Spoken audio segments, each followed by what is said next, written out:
In one of its striking recent articles, Foreign Affairs highlights something important about North Korea. It doesn't explicitly tell Washington to woo Pyongyang, but it points out that North Korea is becoming less dependent on China, especially as Russia has emerged as another source of support.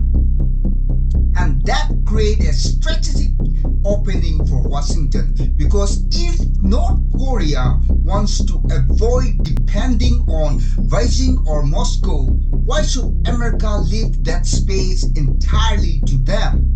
And this is where the bigger question begins.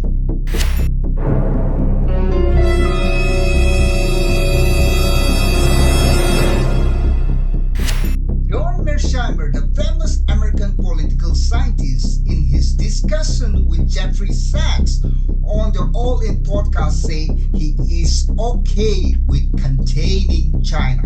But he also argued that pushing Russia into China's arms was a mistake. And I think this is the bigger strategic problem, because if America wants to contain China, why pursue policies that push countries towards Beijing? With regard to Russia, I don't think Russia is a serious threat to the United States, and indeed I think the United States should have good relations with Putin. It's a remarkably foolish policy to push him into the arms of the Chinese. There are three great powers in the system: the United States, China, and Russia. China is a peer competitor to the United States. It's the most serious threat to the United States. Russia is the weakest of those three great powers, and it's not a serious threat to us. If you are playing balance of power politics and you're interested, as the United States, in containing China, you want Russia on your side of the ledger. But what we have done, in effect, is we have pushed Russia into the arms of the Chinese. This is a remarkably foolish policy. And furthermore, by getting bogged down in Ukraine and now bogged down in the Middle East, it's become very difficult for us to pivot to Asia to deal with China, which is the principal threat that we face. We see the same concern with India. Senator Rand Paul has warned that imposing 100% tariffs on India could push India closer to China and Russia.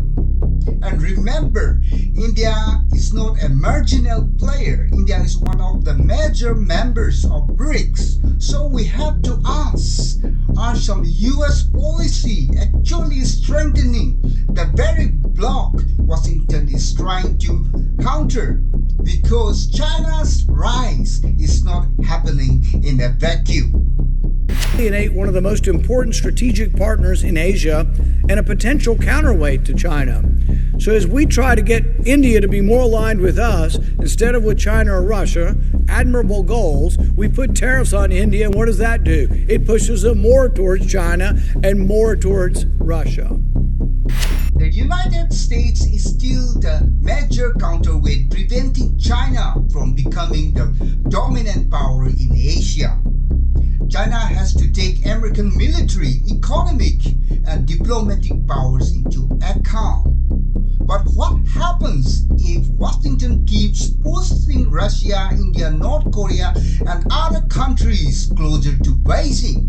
It could gradually create exactly the strategic environment China would want: a more unified Eurasian bloc and a weaker American position in Asia. So the question is not simply whether America should contain China. The question is whether America is containing China or accidentally helping China build a coalition that could make containment much harder.